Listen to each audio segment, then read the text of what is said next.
estudando o capítulo 42 do livro Consciência Espírita, no projeto Consciência Espírita.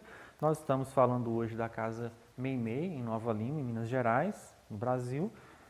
Inácio intitulou o capítulo 42, Mandamento para a Vida, onde ele vai comentar uma passagem da carta de Paulo a Tito, no capítulo 2, versículo 7, quando Paulo disse assim para Tito: na doutrina mostra incorrupção, gravidade, sinceridade. A gente, contextualizando, vai lembrar que Tito foi discípulo de Paulo e que Tito, como Timóteo, foi um daqueles discípulos mais próximos de Paulo, que também auxiliava Paulo no serviço, no trabalho de divulgação do Evangelho. Então ele saía nas suas peregrinações, também como um bandeirante do Cristo, desvendando novos caminhos, as barreiras para que o cristianismo pudesse alcançar a condição de estar ao nosso alcance hoje. Então, se a gente hoje tem condição de pegar uma mensagem cristã, de pegar o Novo Testamento, o Evangelho, cartas que foram escritas por Paulo, algumas igrejas que foram fundadas naquela época e que trazem as consequências daqueles trabalhos até hoje na humanidade, a gente tem que agradecer a esses cristãos, a esses bandeirantes mesmo que tiveram que trilhar experiências árduas a fim de romper barreiras para que a mensagem de Jesus não ficasse no meio do caminho.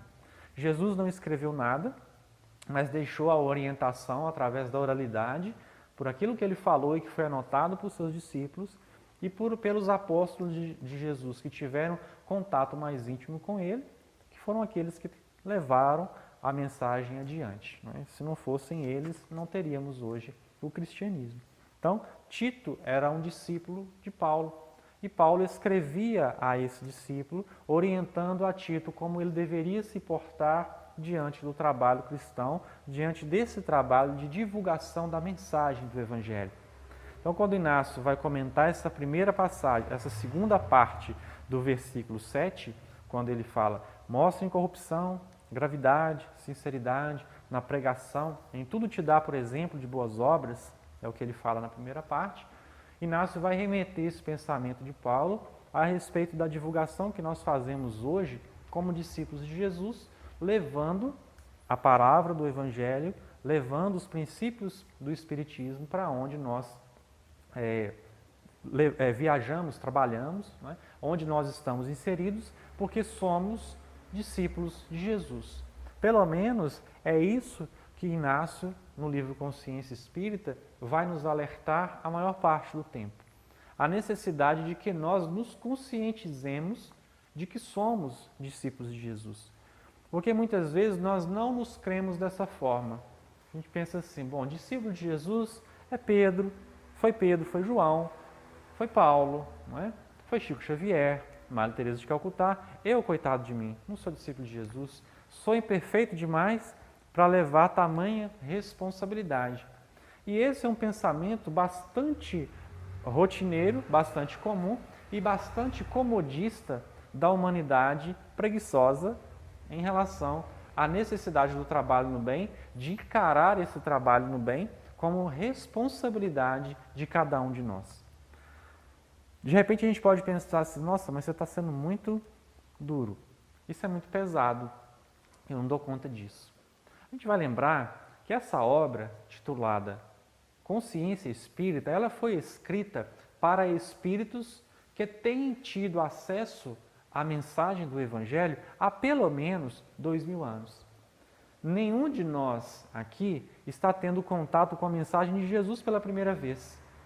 Muitos de nós não estamos tendo contato com o Espiritismo pela primeira vez. Vamos fazer uma reflexão a respeito de como foi o nosso primeiro momento em contato com a mensagem espírita. Todo mundo lembra? Como é que foi? Deu aquela sensação assim de estar buscando já há algum tempo uma resposta que nunca chegava? De estar diante de sacerdotes, de outras religiões, de outras denominações religiosas e de buscar respostas que não nos supriam as expectativas quando essas respostas eram dadas a cada um de nós?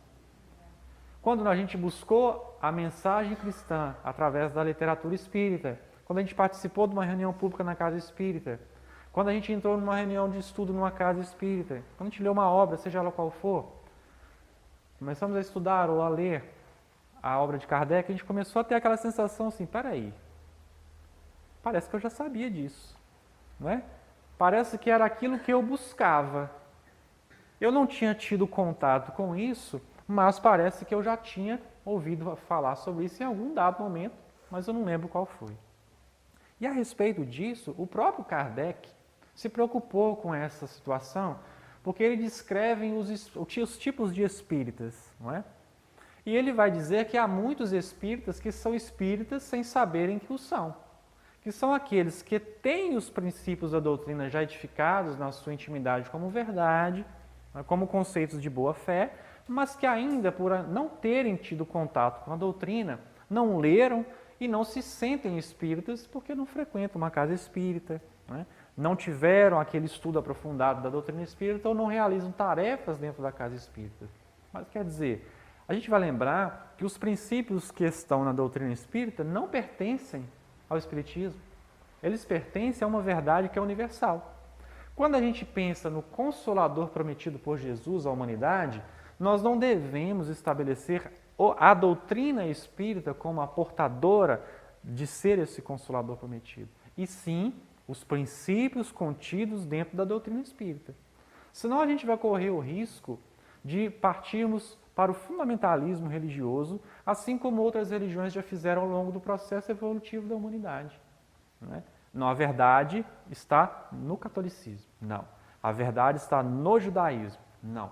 A verdade está no budismo. Não. A verdade está no hinduísmo. E assim por diante.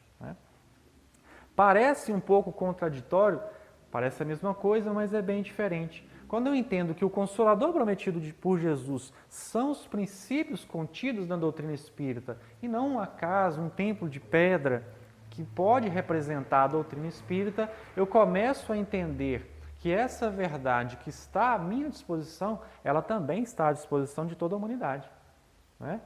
Eu posso crer em princípios da doutrina espírita, ainda que eu seja de outra denominação religiosa.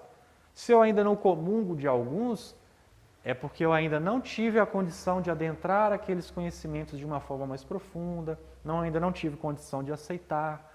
Porque vamos pegar como base a reencarnação. A reencarnação não é o primeiro e o mais importante princípio da doutrina espírita. Qual que é o princípio primeiro da doutrina espírita? Vocês lembram dos princípios básicos? Qual que é o primeiro? Deus. Deus é mais importante que a reencarnação, gente? Lógico, não é? E aí a gente vai pegando Jesus, espírito, perispírito, etc. A gente entende a reencarnação, como Allan Kardec nos informou, esse processo onde o espírito faz a sua elevação espiritual, que só com uma vida não há condição de nós alcançarmos essa perfeição que o espírito necessita, não é? Mas quando a gente pensa assim, olha, há outras religiões que creem em Deus, que creem em Jesus, que creem no espírito, não é? Que creem no livre-arbítrio. Aí na hora do perispírito eles dão uma puladinha, né? Não creem muito não. Aí chega na reencarnação e fala assim, não, também não creio na reencarnação. Mas não quer dizer que não creem em Deus, não creem em Jesus, e etc. Então, acreditar na reencarnação para a gente hoje é tranquilo, não é? Para outras pessoas é difícil, não é? Acreditar que você já errou no passado, não é? Acreditar e ter que aceitar que você vai ter que retornar outras vezes para enfrentar novas lutas, que você não vai desencarnar e vai acabar tudo, você vai ficar lá no paraíso eterno, não é? Que você precisa de novas lutas.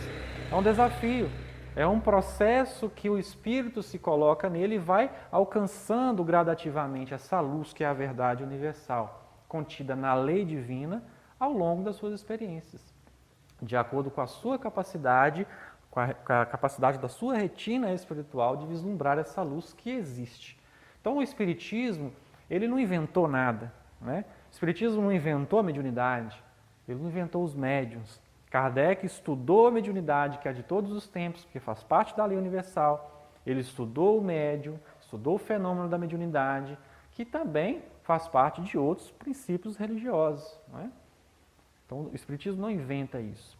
Então por que a gente está dizendo isso? Quando a gente entende que nós já tivemos de alguma forma esse contato com a doutrina espírita em outras existências e que não é a primeira vez que nós estamos diante dela, a gente sai dessa posição cômoda de pensar assim, olha, eu ainda não dou conta, não é? Espera aí, comecei agora, né? Eu sou imperfeito demais, não tenho condições de me reconhecer como discípulo de Jesus. Mas Inácio vem alertar no livro Consciência Espírita, assim como a espiritualidade vem alertando através de inúmeras obras desse processo de transição planetária e da necessidade de nós realizarmos hoje o que não realizamos até ontem, até alguns minutos atrás. Porque o processo de transição planetária, não é, nessa situação de separar o joio do trigo, os bodes das ovelhas, os que permanecem à direita dos que estarão à esquerda, é o processo de separar aquele que tem condição de vivenciar experiências num plano de regeneração e aquele que prefere, através da sua má vontade em crescer, permanecer em um plano de provas e expiações. Como a Terra vai passar por processo de regeneração, aqueles que não comungam com o ideal do bem, com essa necessidade de transformação espiritual, vão ser conduzidos para onde? Para planos condizentes com suas aspirações, com os seus pensamentos. Lembra do que aconteceu com os capelinos alguns milhares de anos atrás? Foi exatamente esse processo que é o qual a Terra está passando agora e nós, como espíritos trilhando experiências na Terra, estamos também passando juntamente com ela. Então, me entender como discípulo de Jesus é o primeiro passo para que eu aceite a recomendação de Paulo.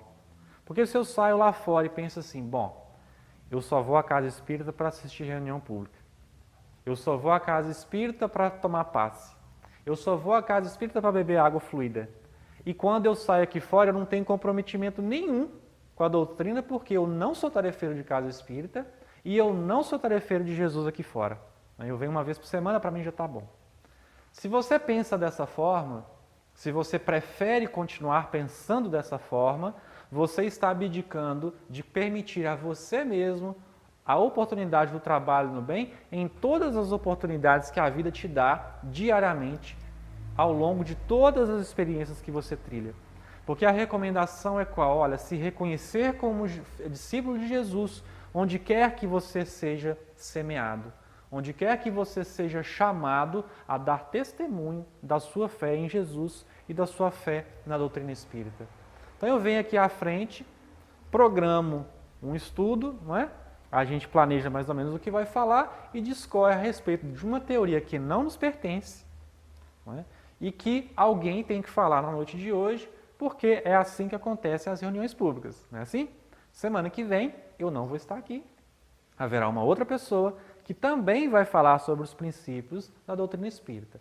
Agora, eu, como individualidade, como espírito imortal a caminho da minha elevação espiritual, ao sair daqui, depois de cumprir com essa tarefa, eu vou continuar sendo esse mesmo espírito que está aqui falando, com as mesmas necessidades de vivenciar experiências no bem, como todos nós, como todos vocês.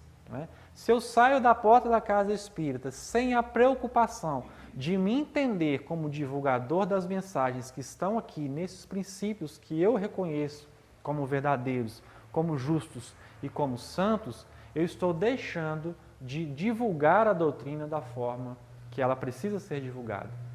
Divulgar a doutrina não é só levar a obra espírita, não é só falar sobre Jesus. É, acima de tudo, dar testemunho através das suas próprias atitudes. E é isso que Paulo recomendou a Tito fazer nessa carta. Olha, na doutrina mostra correção, né? Incorrupção, gravidade, sinceridade, em tudo te dá, por exemplo, de boas obras. E Paulo não tinha muito meio termo com ele, não. Com ele era assim, tudo é tudo, nada é nada. Não é? Em tudo dá graças. Nada é impuro, a não ser para aquele que pensa que é impuro. Para esse, sim, vai ser impuro, não é? Agora, na doutrina mostra incorrupção. Não é? Em tudo te dá, por exemplo, de boas obras. Porque ele entendeu, num primeiro momento, já logo quando toma contato com a mensagem cristã, que aquilo que ele fazia como representante de uma doutrina refletiria diretamente na visão que aqueles que tivessem acesso a ele, as suas atitudes, os seus pensamentos, fariam essa alusão entre aquele que falava e a doutrina que ele defendia. Então, se eu sair lá fora e ser pego em atitudes não muito condizentes com aquilo que eu falo, aqueles que são os detratores da doutrina espírita vão olhar e vão falar assim, tá vendo? Né? Lá dentro dá um de santinho, mas aqui fora é diferente, né? Por isso que quando os espíritos se manifestam na reunião mediúnica, eles falam assim, aquele bordão de toda a reunião mediúnica, né? Vocês são falsos demais, né? Aqui dentro vocês dão de santinho, mas lá fora eu sei como é que vocês são, eu conheço vocês, não é assim? Toda reunião mediúnica, os espíritos que se manifestam falam, porque realmente nós deixamos muito a desejar quando estamos na nossa vida, no dia a dia. Porque nós somos cristãos em todos os lugares, nós não somos só discípulos de Jesus dentro da casa espírita. Então é um desafio realmente vivenciar tudo aquilo que a gente já reconhece como sendo verdadeiro. E quanto mais a gente fala, mais a gente é chamado a dar testemunho através da prova, de superar a prova daquilo que a gente fala. Então quando você recomenda muito perdão, não é? Vai chegar alguém e vai te ferir profundamente a alma. Não é aquela agressãozinha de levezinha, não, é aquela que vai no fundo da sua alma, para que você entenda o que é realmente o valor do perdão. Quando você recomenda as pessoas a agir no bem, vão aparecer inúmeras situações que você vai cruzar, que você vai ser chamado a dar testemunho do que você recomenda aos outros. Por quê? Porque naquele momento você se coloca à disposição da lei, não é? Porque você demonstra a ela que você já reconhece a veracidade daquilo que você fala. Então, meus irmãos, se vocês têm muito medo, muita insegurança de se declararem discípulos de Jesus, de se reconhecerem sob determinada incumbência e direcionados ao mundo para realizar tarefas diretamente ordenadas pela mão de Jesus, vocês não são anormais. Viu? É normal. É normal que assim vocês se sintam, porque assim também se sentiram os enviados por Jesus. Todos eles passaram pela dificuldade, não é? Passaram pelo momento de ter que lutar com aquilo que mais tem de dificuldade, que é a sua necessidade de se auto-iluminar através da tarefa que realizam. Então, se eu não me entender como discípulo de Jesus, quando eu estiver lá dentro da minha casa, quando eu estiver na minha vizinhança, quando eu estiver no meu trabalho, quando eu estiver dentro do ônibus cheio, quando eu estiver na fila do banco, se eu não me entender discípulo de Jesus, quando eu estiver executando as ações do meu dia a dia, eu vou continuar fazendo o que eu tenho feito há muito tempo. Não é? Porque quando alguém chegar atrás de mim na fila e começar a falar mal de alguém, eu vou falar assim, nossa, que vida difícil. Difícil? Uma droga. Né? A vida está... Não tem jeito. Você está falando aí porque você tem problema? Não, você não tem problema. Você não está entendendo. Eu vou te falar o meu problema. Porque o seu eu tenho certeza que é menor que o meu. Não é? Quando chega alguém te mandar uma mensagem do WhatsApp, sabe aquelas mensagens que não edificam? Que não fazem bem para ninguém? Você vai olhar e vai falar assim, vou repassar. Porque você não tem preocupação em ser discípulo de Jesus. Você não se reconhece como discípulo de Jesus e não percebe que tudo aquilo que a gente faz, os mínimos detalhes, das mínimas às máximas expressões do nosso dia a dia, ou vão contribuir para que a Terra permaneça nessa situação de plano ainda inferior, onde o mal sobrepõe o bem, ou eu vou contribuir de alguma forma com o trabalho de consolidação do bem na humanidade, fazendo aquilo que me cabe. Então lembra aquela historinha lá das estrelas do mar na praia? Estava cheio de estrelas do mar na praia, o menino começou a pegar e jogar as estrelinhas lá para o mar. Aí quanto mais ele jogava, mais o mar trazia. Aí chegou alguém e falou assim, aqui, para que isso? Vai adiantar nada você jogar lá, o mar está trazendo tudo de volta. Para que você está jogando para lá? Tem muito mais caindo do lado de cá do que você está jogando para o lado de lá. Aí ele falou assim, pelo menos eu estou fazendo a minha parte. Eu vou conseguir salvar algumas. Aí você pensa assim, bom, o que adianta para o contexto geral da humanidade se eu deixar de jogar um papelzinho de bala no chão? Faz diferença, gente? Porque o peixinho que comer aquele pedacinho de bala que você jogou no chão, quando ele alcançar o bueiro, alcançar o rio, alcançar o mar, e estiver lá no fundo do mar, e aquele peixinho que comer aquele pedacinho de plástico que você jogou de um simples papelzinho de bala, para ele aquele papelzinho fez uma diferença terrível. Não é? Não é o que tem acontecido? Se eu emitir um pensamento negativo aqui agora, nesse exato momento, em relação a uma pessoa que está do outro lado do mundo, eu vou afetar essa pessoa ou não? Se essa pessoa tiver uma vibração elevada e conseguir não estar em sintonia com isso, ela vai passar por aquilo, mas o pensamento que eu projetar vai alcançar o éter, não é? E alguém vai pegar esse pensamento, não é? Então eu preciso me entender, olha, consciência espírita é realmente desafiador, não é? É realmente algo que nos desafia a vivenciar aquilo que a gente tem maior dificuldade.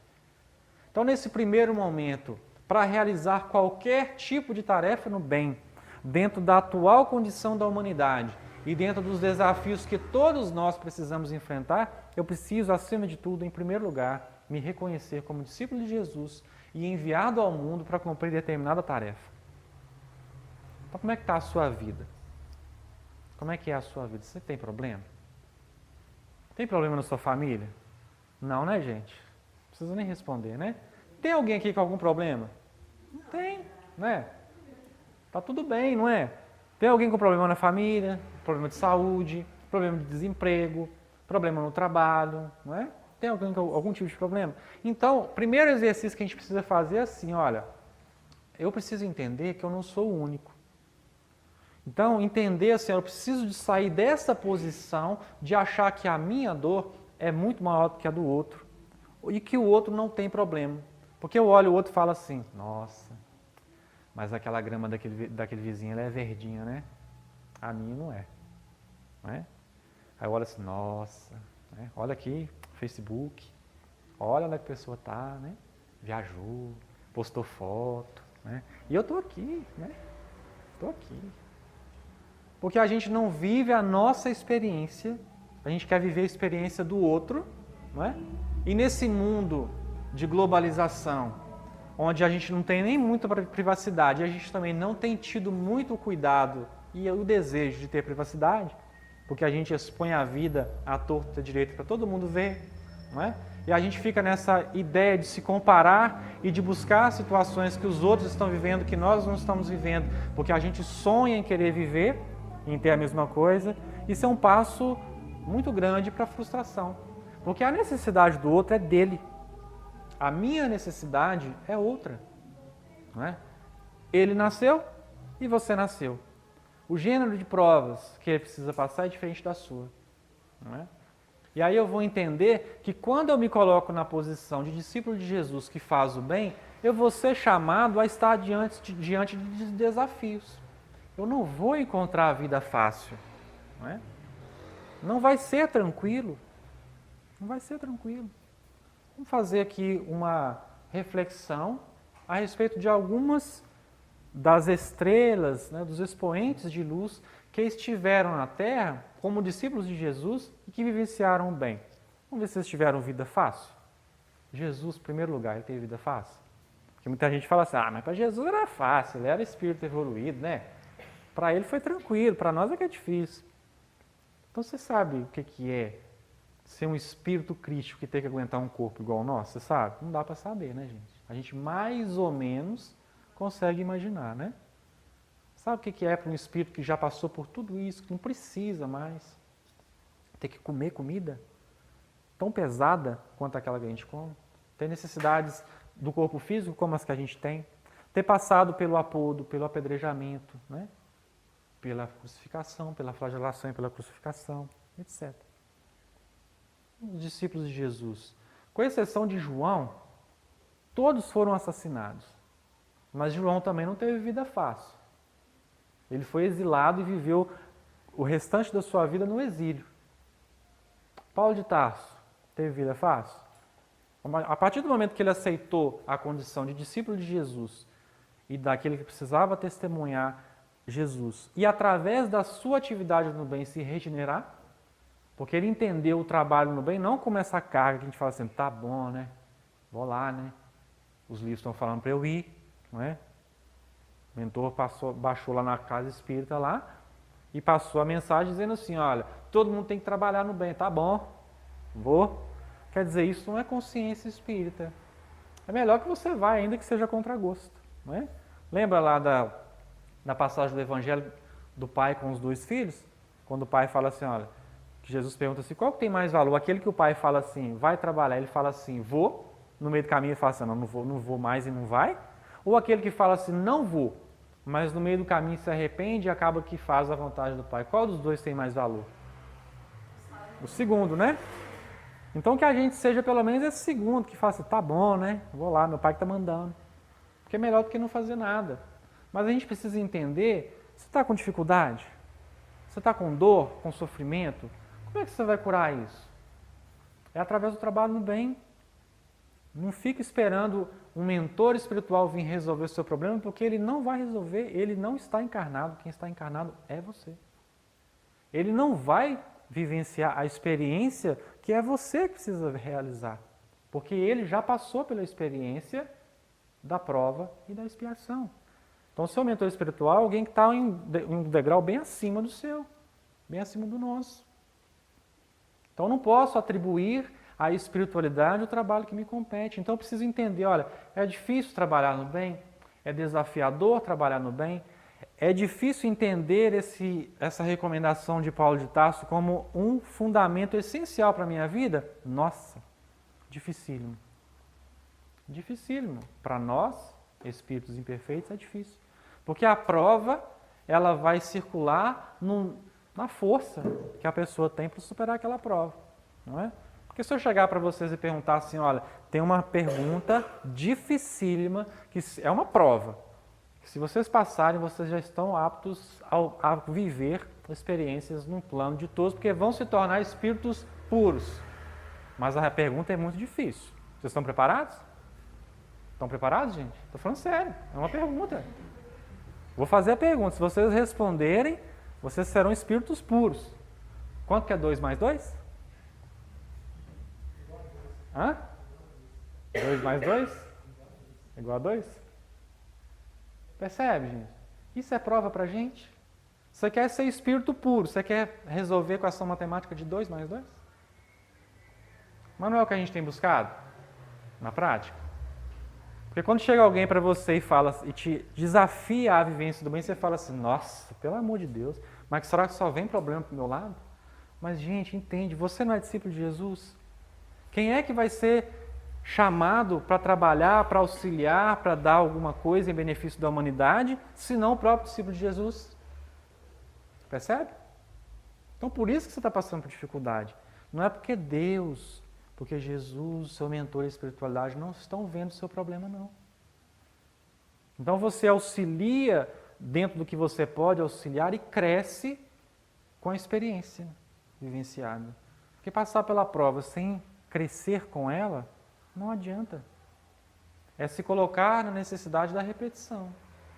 Tá, você vivenciou, tá bom, você está aguentando, beleza. Você está aguentando seu marido, tem 50 anos, entendi. Ele não é muito, né, tranquilo. Ou então você tem aquele vizinho que fica te incomodando todo domingo de manhã na hora que você quer dormir até mais tarde, ele te acorda, né?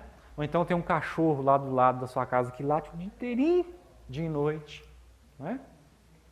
De repente você mora num lugar onde passa muito carro e nessa época de eleição é uma maravilha, porque passa aquelas musiquinhas maravilhosas que a gente adora ouvir o dia inteiro, né? Aí você pensa assim, poxa, não tem ninguém vendo a minha dificuldade. Então, nesse momento, você está sendo chamado a vivenciar essas situações para que você retire algo de bom para você dentro dessas situações. Passar por isso simplesmente não vai te fazer crescer. Então, é desafiador, gente? Então, quando Paulo fala para Tito assim, ó, mostra incorrupção. Tem gente que fala assim, falar é fácil. Né? Vir aqui na frente e falar é fácil. Eu falo assim, para mim não é. Talvez seja fácil para qualquer um de vocês, para quem está ouvindo, mas para mim não é fácil. Vir aqui à frente falar sobre Jesus, falar sobre o Evangelho, não é fácil para mim, é desafiador. Agora, se você falar assim, ó, é mais fácil falar do que fazer, aí tudo bem, eu concordo. Realmente, falar é mais fácil do que fazer. Agora, não quer dizer que falar seja fácil. Porque quando a gente fala, a gente está falando em primeiro lugar para a gente mesmo. E muitas vezes, ao falar, ou a maior parte do tempo, ao falar, você precisa calar na sua intimidade aquilo que está querendo gritar. Aquilo que está querendo sair a brados altos. Então, de repente, chega uma pessoa para conversar com você, quer desabafar o seu problema, e você fala assim, aqui, eu não quero saber do seu problema, porque eu estou cansado dos meus. Não tem ninguém vindo na minha casa para saber do meu problema. Agora você vem falar do meu, tem hora que dá vontade. Mas é cristão? É cristão agir assim? Não é cristão. Então, se eu vou nesse, ainda que seja nesse sacrifício, né, de calar aos trancos e barrancos essa voz, esse alarido interior que está gritando, né, eu estou pelo menos me colocando um freio, que é o freio da disciplina, para que eu não venha rolar montanha abaixo, despencando em vibração. Porque quando a gente se permite descer montanha abaixo como uma pedra que sai levando, a gente vai levar tudo que encontrar o nosso caminho. Não é? E aí Inácio ele inicia a mensagem dizendo assim, olha, é crescente, então ele vai falar a respeito dessa necessidade de divulgação da doutrina, não é? Como Paulo aconselhou Tito há 2000 anos atrás, e como nós devemos nos enquadrar dentro dessa situação que foi dita há 2000 anos atrás, para que hoje a gente também pudesse verificar a necessidade das mesmas experiências. Então, quando Jesus falou para os discípulos, eram 12, mas aqueles 12 representavam toda a humanidade, eles representavam a humanidade. E essas lições se perpetuaram através daqueles 12, não é? Quem é que não se coloca na posição de Pedro? A gente estava conversando agora há pouco, né? Quem é que não faça, mas quantas vezes eu já neguei Jesus? Quantas vezes eu nego Jesus? Não é? Quantas vezes eu penso assim, eu realmente entreguei Jesus por 30 moedas de prata, não é? Pelos valores do mundo. Quer dizer, eu tenho ainda as mesmas dificuldades que os discípulos de Jesus carregavam. É crescente no mundo o número de adeptos da doutrina dos espíritos. Os meios de comunicação efetivam a propagação do espiritismo, atuando como instrumentos de divulgação, levando aos 4 cantos do planeta a palavra que instrui, possibilitando esclarecimento e consolo aos que se encontram em dor e em desespero. Quer dizer, com essa questão da globalização, da internet, da comunicação, do transporte, né? Então você pega um avião hoje aqui, amanhã, daqui a algumas horas você está lá no outro lado do mundo. Então o orador espírita vai daqui, vai para lá, não é? Ajuda a divulgar a doutrina aqui, ajuda a divulgar ali. É um livro que é lançado, uma mensagem que é colocada num site que as pessoas do outro lado do mundo têm condição de ter acesso. Então esse processo de divulgação da doutrina, ele nunca foi interrompido. E com esse processo de globalização e de desenvolvimento tecnológico, isso deu uma avançada, né? Isso está acontecendo. Aí Inácio diz assim, entretanto, ainda constatamos o quão distante a humanidade está de fazer uso eficaz dos preceitos espiritistas, compreendendo-lhes o verdadeiro valor e essência. Não é verdade, gente? Vamos ser sinceros com a gente mesmo. Vocês estão diante do Consolador prometido por Jesus da humanidade, certo? Espiritismo. Agora, quem aqui na prática, de fato, se sente consolado diante das dores do dia a dia? Tem que se sentir consolado, não é? Não é assim, olha, bom, eu leio no livro espírita, já li, está lá no livro dos espíritos, que precisa da evolução, que precisa da reencarnação. Essa é a informação. Agora, você se sente consolado por isso? Você está consolado na sua atual encarnação? Está preparado para encarar a outra? Como é que é? Ou está assim, nossa Senhora, meu Deus do céu. Ai, Jesus.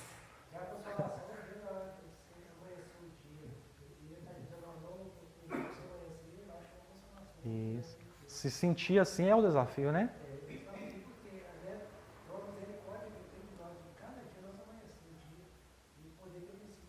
Isso. Verdade. Essa é a ideia, né? Esse é o fundamento. Agora, se sentir assim, é que é a questão, não é? Então você pensa assim, olha, bom, a doutrina espírita fala que existe a pluralidade das vidas e que eu vou encontrar com o meu ente querido que desencarna, não é? A informação chegou. Mas aí desencarna esse ente querido, como é que tá? Como é que é? Como é que é passar por isso e se sentir consolado, entender na prática que é diferente, que agora você tem uma informação que te traz uma esperança maior? Consegue na prática? Quando você é agredido, você entende, a doutrina prega o perdão, o amor, a caridade, a necessidade do não revide as ofensas. Mas como é que é quando você é agredido? Está assim, ó, devia ter falado aquilo. E fica remoendo aquilo, né? Dias e dias e dias e dias e dias aquilo na sua cabeça. Mas eu sou bobo demais. Eu não devia ter aguentado calado, devia ter falado, né? Ou está se sentindo consolado assim, não, estou em paz. Percebe, gente? Ainda um desafio grande para todos nós. Oi? Como é que é? É, verdade. Exatamente. O silêncio, né? A agressão fica com quem agride, né? A gente, ao ser agredido, a gente foi agredido. Então, Chico, perguntaram para o Chico assim, Chico, você se sente triste quando alguém te ofende, te agride? Ele falou assim, sinto sim. Mas eu fico muito mais triste quando sou eu o agressor. Então, quando a gente entende dessa forma, a gente vai perceber que mais vale ser agredido do que agredir. Devido ao desafio de vivenciar os postulados espíritas, maior parte dos seguidores da doutrina consoladora encontra grande dificuldade de sentirem-se consolados pelos princípios que esposam, afirmando-os impraticáveis. Então, fala assim, quem é que vive tal ensinamento? Lembra quando Jesus estava lá ensinando aos discípulos, né? Aí Jesus fala assim, olha, é melhor que não se casem, né? etc. Aí Pedro falou assim, pelo amor de Deus, quem é que pode vivenciar tais desafios? Porque ele se colocou na condição humana e pensou assim, pelo amor de Deus, tem jeito de viver isso não é? Como é que eu tenho que vivenciar tudo isso na prática? Porque realmente é desafiador. Pegar os princípios cristãos, os princípios do Evangelho e colocar isso hoje em prática, a gente está longe disso. Agora, o que a gente precisa, na verdade, é esse empenho, esse esforço para ir construindo isso gradativamente. Eu não posso simplesmente falar assim, não dou conta e pronto, acabou. Não é? Porque aí eu estou abdicando dessa conquista quando ela possa chegar através do meu esforço. Porque se a evolução não dá saltos, e é fato, ela também não acontece sem que o espírito se esforce na caminhada para dar um passo de cada vez. Então eu preciso ter meio termo, nem tanto a terra, nem tanto ao mar. Não é? Então quem é que está ouvindo de Jesus hoje assim, olha, você tem que ser como eu agora. Quando que Jesus falou isso?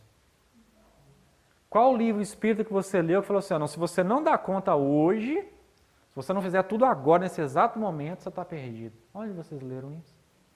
Em lugar nenhum, porque não é assim.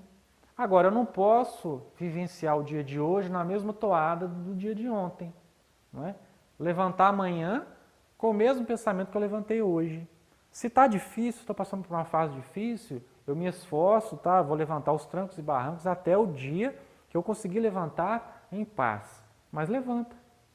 Porque se você não levantar, você vai continuar naquela mesma situação que se encontra, não vai mudar nada e você ainda vai agravar o seu estado, perdendo o tempo que te é fundamental nessa atual existência. Muitos são os que exercitam sua fé tomando-a a título de obrigação fatigante. Mesmo que se encontrem perante fonte pura e cristalina, permanecem sedentos por amparo, clamando socorro aos céus, asseverando-se sem condições de promoverem-se espiritualmente.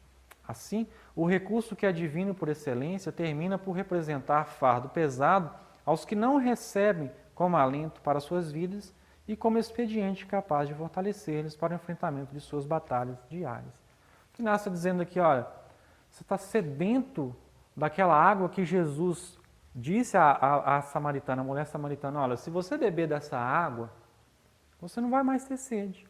A água está aqui, mas a gente continua diante dela e sedento, morrendo de sede. Aí você está passando pela dificuldade que você está passando, pelo problema que você está passando, pelo desafio que você está enfrentando, e está assim, Senhor, me ajuda. Aí só falta o livro cair na sua mão, assim, abre sozinho, né? Lê aqui. na página que você quer, né? Aí chega alguém e fala assim para você assim, fica assim não, tenha bom ânimo. Aí você tá assim, Senhor, me dá alguma luz, me ajuda, por favor. Não estou conseguindo enxergar. Aí de repente aparece mais uma situação, né? Aí chega alguém e te dá um telefone, oi fulano, né? Saudade de você, tem um tempão que eu não te vejo e tal, como é que você tá? Tô péssimo. Ninguém liga pra mim, ninguém nem lembra que eu existo. Mandei mensagem pro WhatsApp pra todo mundo, ninguém nem me respondeu, sabe quando fica azulzinho? Eu vi que ficou azulzinho, mas ninguém me respondeu. Pobre de mim, criatura infeliz. Então quer dizer, a vida está te dando inúmeras oportunidades para te mostrar assim, aqui ó, estou aqui, não é? Jesus está aqui, seu mentor espiritual está do seu lado. Precisa estar com os canais receptivos abertos para perceber essa presença. Senão a gente vai entrar na casa espírita, vai voltar daqui a pouco e tá assim, a reunião hoje foi boa não. Espiritualidade hoje, sei lá, eu acho que eles não estavam muito operantes não. A vibração lá hoje, quer dizer, eu queria tomar do passo com aquele médium, mas quem me deu foi a outra, lá o outro, né? Então não resolveu muito não. Eu vou embora por quê? Porque eu fiquei esperando que acontecesse alguma coisa, mas essa coisa aconteceu e eu nem percebi. Você está conseguindo sentir a vibração e o ambiente dessa casa agora ou está... Não. Não está a mesma coisa de nada. Como é que é? Passou alguma coisa de bom no seu pensamento, na sua mente, você, tá, ou não. Alguma coisa clareou, não pelo que a gente está falando, mas pela vibração, de repente alguém que está te atendendo, soprou algo no seu ouvido, te deu um pensamento, um direcionamento, uma dúvida que você está buscando solução, ou não. Tem que estar atento. Porque senão é aquilo que Inácio está dizendo aqui, você vai estar diante do Consolador, mas sem se sentir consolado pelos princípios desse mesmo Consolador. É desafiador? Demais. Ninguém está dizendo que é fácil.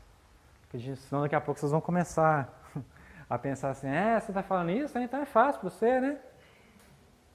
Falar é fácil. Então a gente está falando em primeiro lugar para a gente mesmo. Falando em primeiro lugar para uma necessidade que é nossa. Porque todos estamos no mesmo barco, na mesma toada, alguns ou outros aí em posição espiritual, em alguns aspectos mais desenvolvidos do que outros, o que é normal, mas em termos gerais a gente está mais ou menos no mesmo patamar evolutivo. Né? Então é desafio para cada um de nós. Inácio prossegue, olha, por esse motivo, no que tange às estratégias para melhor divulgarmos o Espiritismo nas sendas terrestres, é necessário avaliarmos que, embora seja extremamente importante difundir a mensagem cristã em todas as partes do globo, utilizando os recursos dos meios de comunicação para que os ideais do bem sejam propagados, urge auxiliarmos a criatura humana a edificar em sua mente e em seu coração os preceitos que lhe alcançam as mãos. Então, o que o Inácio está dizendo? Olha, é aquela citação de Jesus. Quando alguém te pedir para caminhar 1 milha, vai com ele 2. Quando alguém te pedir a túnica, dá a capa também. Porque eu estou pensando assim, olha, eu já estou levando um livro lá, né? Eu estou levando a mensagem lá, cada um se vira, né? Já falei, vou embora com o meu dever cumprido. Se alguém quiser fazer o que eu falei, faça. Se não quiser, é de cada um. Mas o que nós está dizendo aqui, olha, é algo além para esse momento de processo de transição planetária, que a gente é chamado a dar testemunho da fé dentro daquilo que a gente pode fazer do máximo de realização. Não só fazer o mais do mesmo, não é? Se esforçar nesse processo. Então ele está dizendo aqui, olha, é importante divulgar a doutrina, mas acima de tudo é importante auxiliar a criatura a entender essa doutrina de uma forma mais clara, para que ela se sinta consolada, para que ela se sinta fortalecida. Porque não adianta, companheiro, chegar para a pessoa que está passando por dificuldade, a pessoa chega e relata a vida dela, aquela dificuldade, aquele monte de prova, aquele monte de expiação. Aí você olha e fala assim, prova e expiação, lei de causa e efeito. Você está pagando. Poxa, não é? Isso é caridade? Porque a gente que é espírita, a gente faz muito isso, né? É lei de causa e efeito. Vai bobo. Está sabendo que não pode. Você foi, agora se vira. Né? Esquecendo que nesse momento a gente está jogando uma pedra para o alto. E essa pedra vai cair aonde? Não tem jeito. Entendeu? Porque quando você fala com alguém assim que está caindo, que está em erro, que está em dificuldade, você fala com ela assim, aqui, ó, ah, pelo amor de Deus, você fez isso? Você não sabe que isso é errado, não? Daqui a pouco, e aí esse processo de transição que está em velocidade como é que fala dessas internet, igual a internet de mega, de gigabyte aí, né, de velocidade, 100 megas, quer dizer, antigamente você fazia, hoje daqui a 10, 20, 30 anos você estava arcando com a consequência do que você fazia. Agora não, está a velocidade quase que instantânea, você faz de manhã mesmo você está arcando. Então quando você fala assim, aqui, olha, eu não faria isso, aí de repente está lá. De repente você está lá julgando o filho do vizinho e fala assim, nossa, fulano de tal é espírito, olha o que o filho dele está fazendo? Que absurdo. Mas também tem pai nem mãe para a educação, não é? Aí de repente o seu filho chega lá na mesma situação, fazendo a mesma coisa e você pensa assim, puxa vida, eu também sou espírita, não é? Então o que Inácio está querendo dizer aqui? Olha, o mais importante além de levar essa mensagem, é a gente fazer o possível dentro de nós para que a gente seja essa cadeia que vai causar repercussão na atitude do outro com as nossas próprias atitudes. A gente vai modificar o mundo modificando a nós mesmos. Então por que dá vontade de ser igual ao Chico? Gente, não dá vontade? Fala a verdade. Não dá? Não dá vontade não? Nem vontade não está dando? Dá uma vontade de ser bom daquela forma? Não dá não? Isso, não é nesse sentido.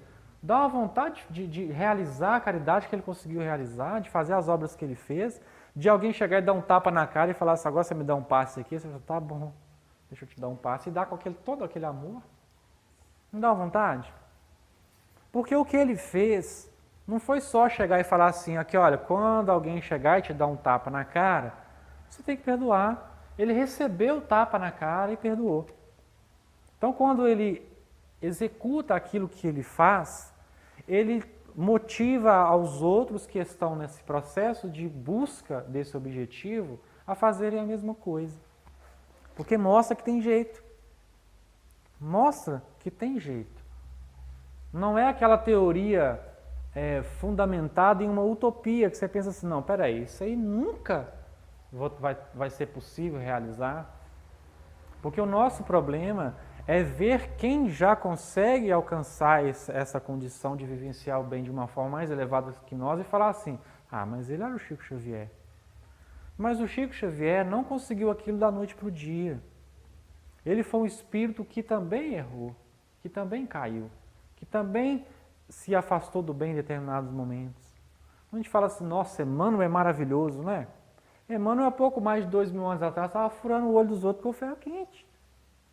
Enfiando ferro no olho dos outros e cegando as pessoas por pura maldade. Está lá relatado, lá não há 2000 anos.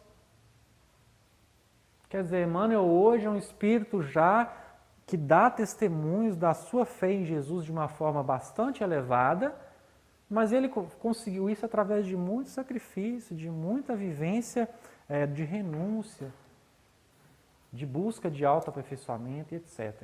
Não é? É preciso falar sobre Jesus, então Inácio vai dar algumas dicas aqui. É até 8h30? Eu vou falar só mais um pouquinho, tá? Porque eu sempre confundo aí, desculpa.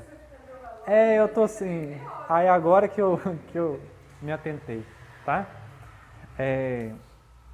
Inácio vai dar algumas dicas assim, olha, é preciso falar sobre Jesus, mas, sobretudo, é imprescindível amparar os que sofrem e choram, suprindo-lhes as carências espirituais, demonstrando-lhe a grandeza através de boas obras.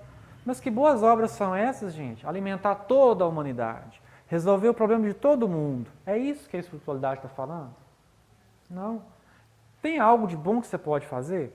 Porque quando uma pessoa bate na sua porta e te pede alguma coisa para comer, né? Aí você fala assim, não tem nada.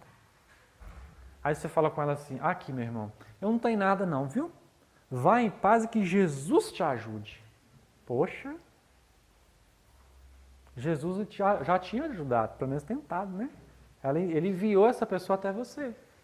Porque ninguém chegou na sua casa e te pediu assim, ó, aqui, ó, assim, é o seguinte, eu vim do interior, estou aqui na rua, então eu vim nesse momento, eu quero usar o seu banheiro, tomar um banho, né? Você me presta sua roupa, eu vou dormir na sua cama hoje, tá? Você não vai comer o jantar que sua esposa fez, é eu que vou comer, tá? Você vai ficar aqui fora, eu vou ficar no seu lugar. Amanhã eu vou passar o dia inteiro deitado no seu sofá assistindo televisão, enquanto isso eu espero que o senhor deixe a comida preparada para eu ir comendo. Alguém já bateu a casa de vocês pedindo isso? Normalmente quando alguém bate, fala assim, você tem um pacote de feijão? Não vou falar feijão não, feijão tá caro demais, né? Vamos falar outra coisa. Você tem um pacotinho de macarrão? Você tem um prato de comida? Um pãozinho? Que seja. Porque quando a campanha do quilo bate, muitas vezes a pessoa fala assim, eu não tenho nada para dar. Olha, ninguém tem nada para dar. Porque o nada é muita coisa. Ainda não fiz compra. Porque é assim, olha, alguém aqui já experimentou? Tem algum índio aqui?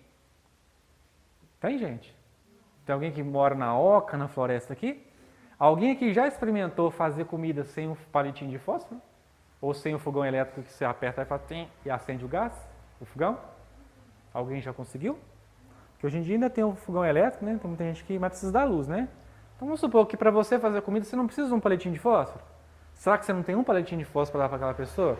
Aí você fala assim, meu irmão, estou passando por muita dificuldade, mas eu tenho pelo menos um palitinho de fósforo, porque se eu te der 5 kg de arroz e você não tiver o palitinho de fósforo para acender o fogão para fazer o arroz, não vai adiantar nada. Você vai comer esse arroz cru? E aí a gente tem uma autoestima tão baixa, mas tão baixa, que a gente pensa assim, eu não tenho nada para te dar. Nada é muita coisa, gente.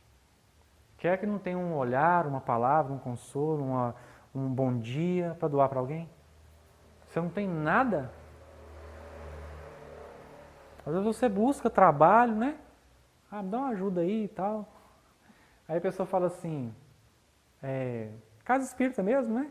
A gente recorre a muitas casas, a gente vai buscando espaço, liga para casa. Quando a pessoa responde, porque tem gente que nem responde, né? Aí quando a pessoa responde, fala assim, bom, eu não posso te ajudar, mas que Jesus te abençoe e te dê bastante trabalho. Mas peraí, você podia ter me dado trabalho, né? Você não me deu a oportunidade de trabalho, você fechou as portas para um determinado trabalho e está me recomendando que Jesus me ofereça o trabalho. Jesus já estava tentando me oferecer através de você, mas você abriu mão da possibilidade que te foi dada de auxiliar. Então não adianta ausentar-se da necessidade do bem que a humanidade precisa colher como parte importante desse processo. Não dá para falar assim, aqui, ó, Jesus, dá um jeitinho aí. Né? O mundo está muito esquisito. Está muito estranho as atitudes das pessoas. Então dá um jeito. Desse jeito que a gente quer que dá, o que é? Olha, limpa tudo no meu caminho. Né? Tira as dificuldades do meu caminho. Estenda tapete vermelho por onde eu passar. E onde eu chegar que tenha ar-condicionado, pãozinho de queijo e cafezinho e cadeira para eu chegar e assentar e que eu seja muito bem tratado. Porque se tiver algum problema, eu não vou trabalhar no bem, não. Se alguém não me tratar da forma como eu acho que mereço, eu também não vou tratar ninguém melhor, não. E aí a gente se ausenta do trabalho no bem. A gente se ausenta dessa divulgação do bem. Porque você já passou por dificuldade emocional, aquela de você estar se sentindo no fundo do poço. E chegou uma pessoa que te tratou com carinho, te deu atenção, leu uma mensagem para você, e pegou um livro que seja, e você entendeu o que é ser auxiliado por Jesus e o que é essa doutrina que te auxilia naquele momento. Que aquela atitude falou muito mais do que muitos livros que você já leu. Você já passou fome? Fome. Porque meu pai falava assim, olha, quando a gente é criança, você está naquela coisa, não, mãe, anda logo, a comida está demorando demais, estou com fome. Aí eu tinha tomado café 8, 9 horas da manhã, era meio-dia, eu estava morrendo de fome, né? Aí meu pai falava assim, ó, você não está com fome não, você está com apetite. Porque a fome começa de 3 dias em diante. Antes de 3 dias é apetite. Então ele dava o testemunho de quem já passou fome, de quem já ficou dias sem comer. Então ele falava só, do terceiro dia em diante você começa a sentir fome. Você já esteve nessa situação? E precisando de uma cesta básica, de um prato de comida, e alguém te deu o prato de comida, e você entendesse, ó, nossa, Jesus, entendeu o que é o bem naquela atitude da pessoa? Então você sabe mais ou menos o que é ser ajudado por alguém e você sabe o valor que teria a sua atitude de fazer algo por alguém. De sair de onde você está, muitas vezes de uma posição de conforto, e ir de encontro à dor alheia para auxiliar o outro e para entender que nesse processo, desse movimento em direção ao outro, você também se auxilia. Você se fortalece. Você sai para fazer uma tarefa, você sai para fazer uma visita no hospital, você sai para realizar uma visita a um parente, você trata bem uma pessoa da sua família que te liga e que você tem dificuldade com ela, e conversa com ela com amor, dá em contrapartida aquilo que ela precisa. Você está movimentando seus recursos para fazer o bem ao seu alcance e levando Jesus para aquela pessoa. A gente está nervoso, está chateado, está sem paciência com nada. Aí você está vindo na casa espírita, né? Aí a pessoa fica assim, nossa, mas fulano está indo lá toda semana, mas parece que cada dia que passa ele está mais nervoso. Está mais difícil de lidar com ele. Ele está mais desequilibrado. O que está acontecendo? Será que esse negócio lá é bom mesmo? Será que eles não estão mexendo com a cabeça dele lá, não? Porque a primeira ideia que passa para quem está de fora, para quem não conhece os princípios da doutrina, que a gente prega, que a gente estuda, é que não está fazendo bem para a gente. Porque muitas vezes a gente está nesse conflito, né, entre aquilo que a gente acredita, aquilo que a gente dá conta de fazer e não se sente consolado por essa doutrina. Então é um desafio fazer tudo isso, mais uma vez repetimos, é um desafio extremo para nós, não é? Que o que Inácio está recomendando aqui é que a gente se movimente nesse processo de auxiliar dessa forma. Mas não só colocar o livro na mão da pessoa e falar assim, ó, toma, leia aí e se vira com ele. Porque isso a gente já tem feito.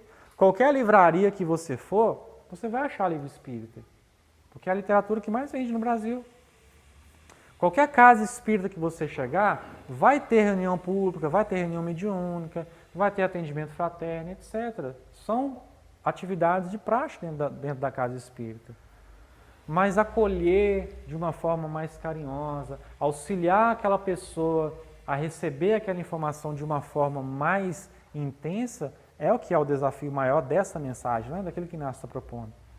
E aí ele continua, ó, é mister discorrer sobre a mediunidade, contudo é primordial auxiliar o medianeiro, instruindo-o e lhe dando oportunidades para o bom emprego de sua faculdade mediúnica.